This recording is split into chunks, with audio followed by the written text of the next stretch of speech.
มื้อนี้กับบ้านมีโอกาสได้ไปเบิ่งคนพาน้องอยู่ที่หนองพุบ้านโนนสว่างเมืองคำแขวงจันทน์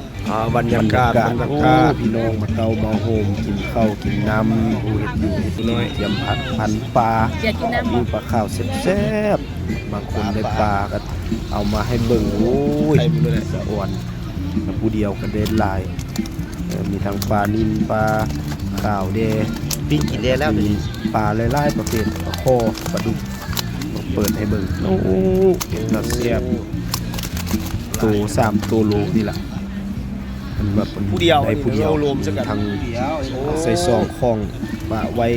เอาไว้น้ำเอาไว้เมื่อกินอยู่เฮือนนี่เข็มท่าเนี่ยเข็มน้ำเนี่ยแล้วกับพี่น้องเพิ่นก็ย่อกระดุ้งอยู่พุ่นแดพี่น้องบางคนก็เอาปลาขึ้นมาสู่กินทางนี้ก็เป็นได้เอาปลาข้าวน้อย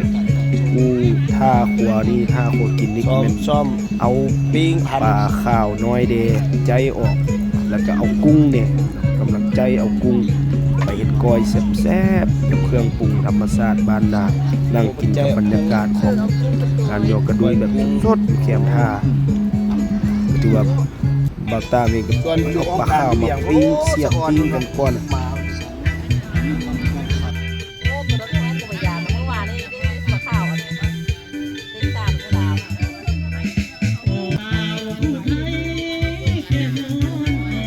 ตอนนี้บอตามก็ได้ปลาปิ้งและปิ้งปลาข้าวน้อยเอาไปทาเกลือก่อนบัดนี้ทาเกลือใส่ทางน้องก็ติดเตาท่าตอนนี้ทาเกลือปลาข้าวน้อยแซ่บๆมีลาเสียบตรงเสียบกลางตู้เลยไม้ไผ่เสียบปิ้งจะเฮ็ดไฟหุ่มๆเลยนึงพอสุกเมื่อยายใส่พันกระแซบปิ้งปลาข้าวน้อยกินกับส้มผักแห้งแซ่บบรรยากาศของเพลงม่วนชื่นกันเลยยอมพี่ทั้งตัวทั้งกายจะเอาทั้งสองก็ผิดที่ของกฎหมาย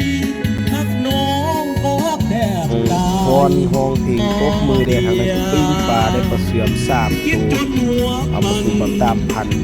เอามาให้เป็นผักพันเตรียมไว้เรียบร้อยแล้วพันปลาแซ่บอ่องกันเลยแล้วโอ้แซ่บมื้อนั้นนางปลาข้อเด้กำลังปิ้งปลาข้อปลาข้อขึ้นมาแล้วก็ปิ้งทาเกลือปิ้งบ่ตามกันเลยเฮ็ดก้อยกุ้งเนี่ยมื้อนั้นก็เฮ็ดก้อยกุ้งก้อยปลาน้อยเด้ปลาซิวน้อยก้อยฝายเลือกเอาล้างดีก้อยดิบเลยมื้อนั้น